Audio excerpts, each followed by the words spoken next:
Yeah, well, the best businesses during inflation are usually the best. They're the businesses that you buy once, and then you don't have to keep making capital investments subsequently. So you do not face the problem of continuous reinvestment involving greater and greater dollars because of inflation. That's one reason real estate in general is good during inflation. If you built your own house 55 years ago like Charlie did, or bought one 55 years ago like I did, it's a one-time outlay. Whereas if you get an inflationary expansion in replacement capital without having to replace yourself. And if you got something that's useful to someone else, it tends to be priced in terms of replacement value over time. So you really get the inflationary kick. Now, if you're in a business such as the utility business or the railroad business, it just keeps eating up more and more money, and your depreciation charges are inadequate, and you're kidding yourself as to your real economic profits. So any business with heavy capital investment tends to be a poor business to be in inflation, and often it's a poor business to be in generally.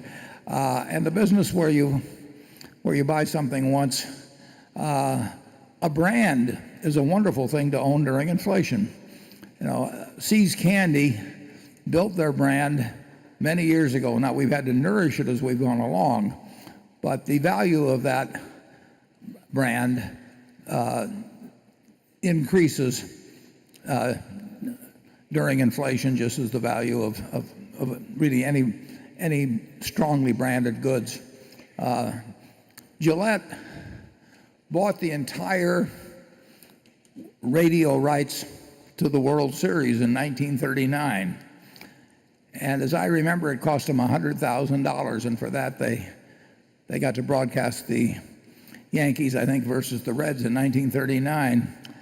And think of the number of impressions they made on minds in 1939 for $100,000, and they were getting into the minds of young guys like myself. I was 8 or 9, and millions of people, and they did it in those dollars then. And of course, if you were going to go out and try and have a similar impressions on millions of minds now, it costs a fortune. And part of that's due to inflation, part of it's due to other things. But it was a great investment which could be made in 1939 that paid off in terms of selling razors and blades in 1960 and 1970 and 1980 so that's the kind of business you want to own. Charlie? Well, yeah, but if the inflation ever goes completely out of control, you have no idea how it's going to end up. If it weren't for the Weimar inflation, we might never have had Adolf Hitler.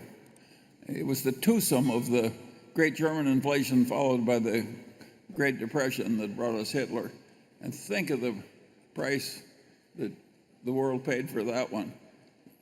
We don't want inflation because it's good for See's Candy. No, I didn't quite realize I was proposing that. I wasn't criticizing it. What's good for See's Candy is good for the United States.